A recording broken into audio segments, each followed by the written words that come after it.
میرے والد کا کیا نام ہے؟ ان کے والد کا نام آپ کو معلوم ہے؟ فاطمی خدا حافظ، اور وہ اللہ کو پیارے ہو گئے۔ بھائیوں، میں نے تمہارا کیا بگاڑا ہے؟ میرے خدا، یہ کیا ہو گیا ہے؟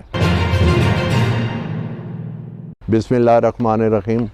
میں ہوں ملک نعیم اور آپ دیکھ رہے ہیں 27 پاکستان۔ ذوالفقار علی بھٹو پاکستان کے وزیر اعظم تھے، لیکن وزیر اعظم بننے سے پہلے وہ صدر ایوب خان کی کابینہ میں وزیر خارجہ تھے۔ 1965 کی جنگ جب ہوئی، اس کے بعد معاہدہ تاشقند ہوا اور یہ روس میں ہوا، اور ہندوستان اور پاکستان کے درمیان یہ معاہدہ روس نے کروایا تھا۔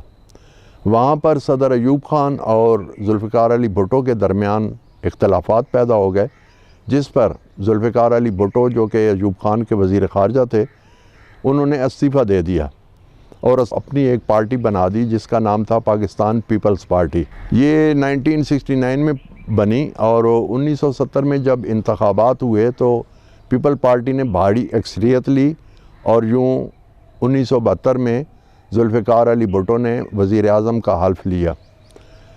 1971 میں پاک بھارت جنگ لگ چکی تھی اور ہمارے 90,000 قیدی بن چکے تھے، تو ذوالفقار علی بھٹو نے انڈیا میں جا کر شملہ معاہدہ کیا اندرا گاندھی کے ساتھ، اور وہاں سے ہمارے جو 90,000 قیدی تھے اور وہ علاقے جو کہ انڈیا نے اپنے قبضے میں لے لیے تھے، وہ کئی ہزار مربع میل تھے، ان علاقوں کو بھی وہاں گزار کروایا۔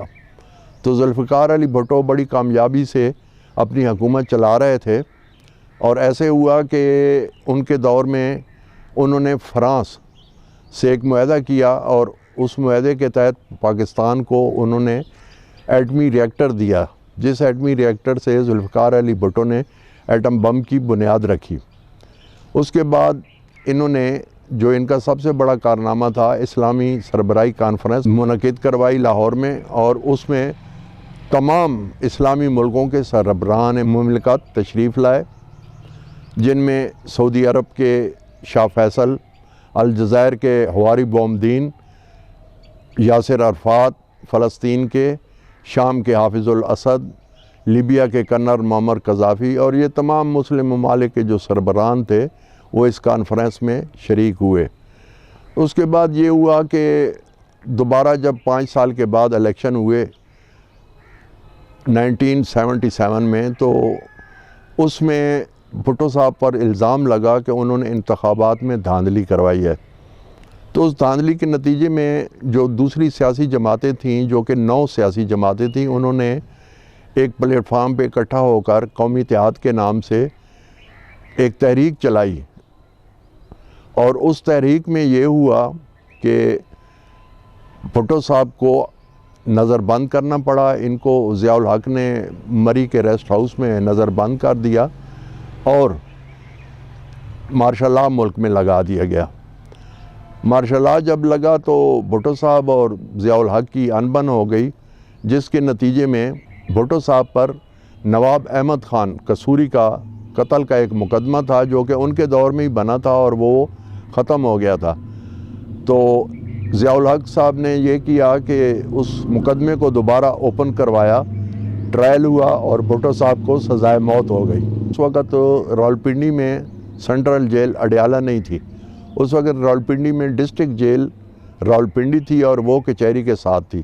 وہاں پر بھٹو صاحب کو بند کر دیا گیا، اور بند کرنے کے بعد یہ ہوا کہ ان کو آج کے جو چیف الیکشن کمشنر ہیں، ان کا نام ہے سلطان سکندر، تو ان کے سسر تھے، بلکہ آج بھی زندہ ہیں وہ، سعید مہندی۔ اس وقت وہ ڈپٹی کمشنر راولپنڈی تھے۔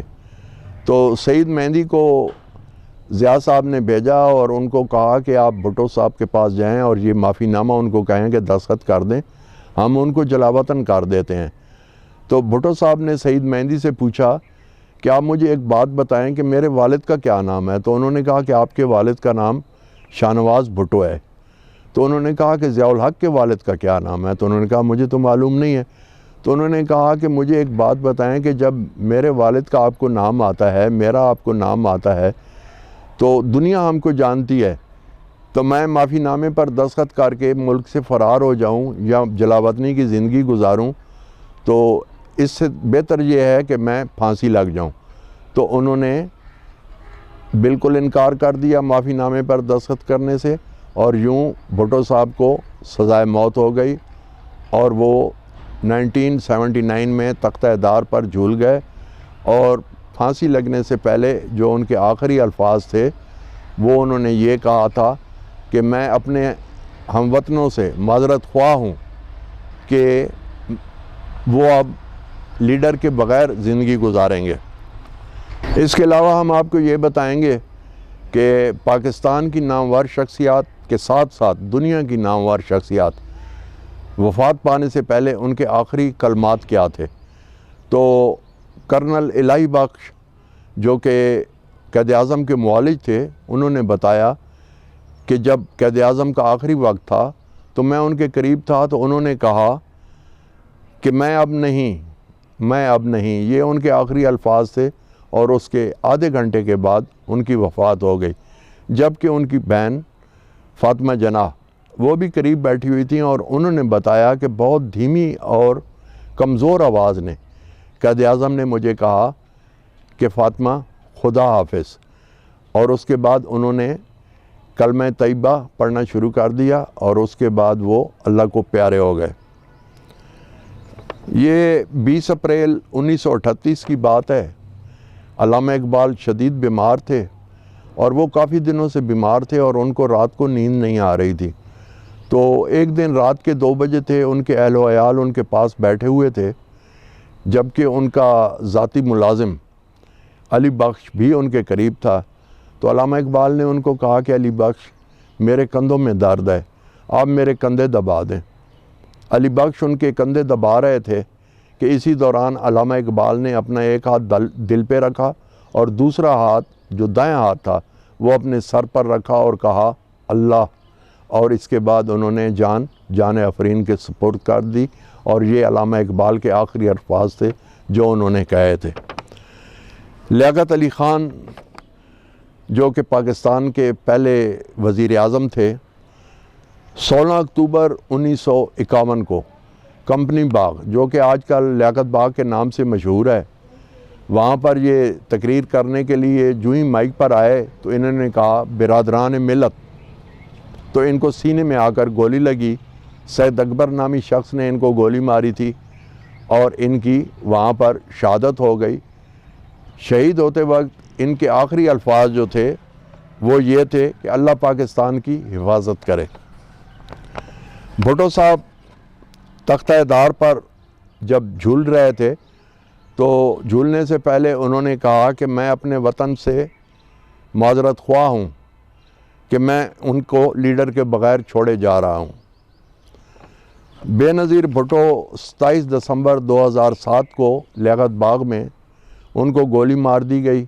ان کے ساتھ ڈاکٹر صفدر عباسی موجود تھے، تو انہوں نے بتایا کہ بے نظیر کے جو آخری الفاظ تھے وہ یہ تھے کہ جی اے بھٹو۔ اس کے علاوہ ماڈرن ترکی کے بانی کمال اتا ترک جب قومے میں جانے لگے تو انہوں نے کہا کہ کیا وقت ہوا ہے، یہ ان کے آخری الفاظ تھے۔ 2003 میں عراق کے سابق صدر صدام حسین گرفتار ہو گئے، ان پر جنگی جرائم کے سلسلے میں مقدمہ چلا، اور 3 سال بعد 2006 میں ان کو جب پھانسی دی جانے لگی اور پھندا ان کے گلے میں ڈالا گیا تو انہوں نے کلمہ شریف پڑھنا شروع کر دیا۔ ابھی ان کا کلمہ مکمل ہی نہیں ہوا تھا کہ لیور دبا دیا گیا اور وہ تختہ دار پر جھول گئے۔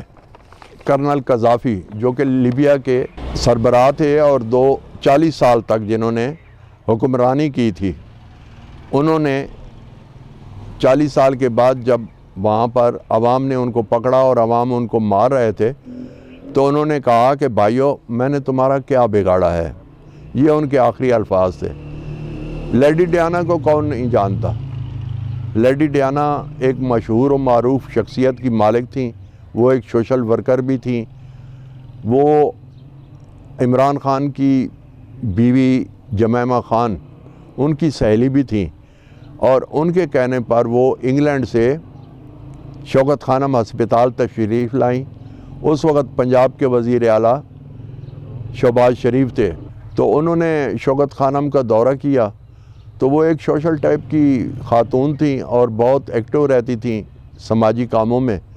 تو لیڈی ڈیانا جب ان کا انگلینڈ میں ایکسیڈنٹ ہوا اور ان کی گاڑی میں وہ پھنس کر رہ گئی تھیں، تو جب ان کی گاڑی کو کاٹا جا رہا تھا تو ان کی آخری سانسیں تھیں، تو انہوں نے یہ کہا کہ میرے خدایا یہ کیا ہو گیا ہے.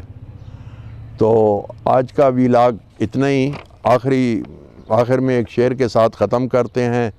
زمانہ بڑے شوق سے سن رہا تھا، ہم ہی سو گئے داستاں کہتے کہتے. تو اگلے ویلاگ میں ملتے ہیں، اجازت دیجیے، اللہ حافظ.